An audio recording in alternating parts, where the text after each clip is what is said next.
Hello and welcome to the first installment or the first in the series of Art Talks. I've got my little dogs down here who are keeping me company.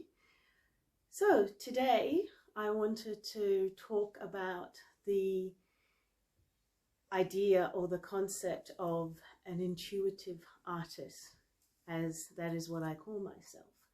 So as an intuitive artist, generally I never know what I'm going to create. And sometimes there are times when I've got a canvas and I think that I would like to create something, but and might start going down that line.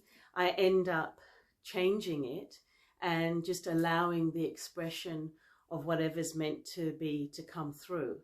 Because that seems to be how it works for me, because whenever I have a plan, it never goes to plan. So yeah, I just work with whatever feeling comes at that particular time.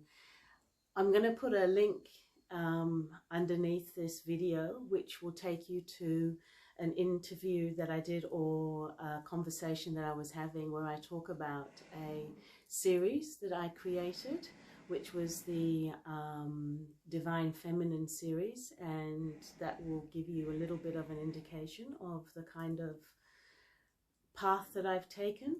But the reason why I thought I would bring this, make this video was a friend of mine said to me, she says, so if you're an intuitive artist, how come you can create a series?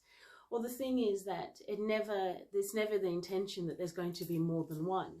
It just kind of ends up like that. So sometimes there's two, or there's generally three, and which has a beginning, middle, and an end, or there's an explanation or a lead up to something, or this last series that I did, which was about soulmates, the connection between soulmates, soul families, those were quite contained within each painting.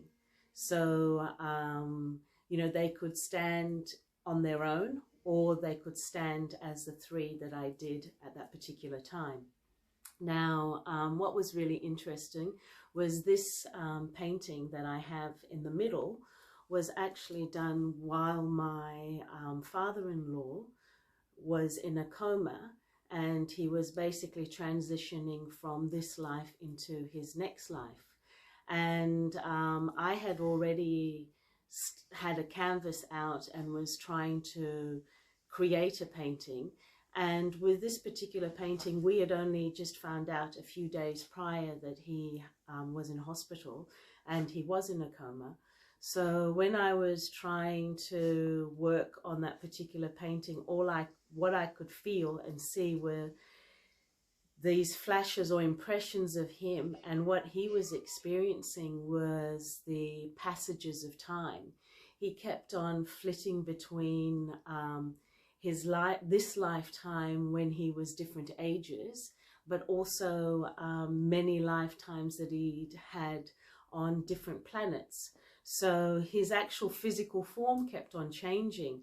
So it was really interesting, because normally I will just sit with the feeling, whereas this had a lot of feeling, but it was extremely abstract, but there was also a lot of explanation of what was happening while he was going through this process.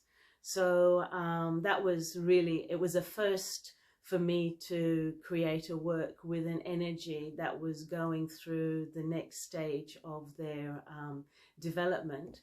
And as sad as it was, because of what was happening physically, I was honored to be able to see a snippet or experience a snippet of the experience that he was having in his transition.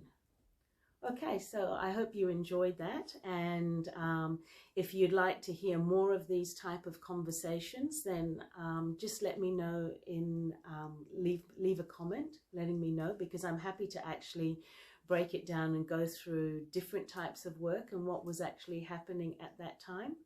So thank you very much. Have a wonderful, wonderful day.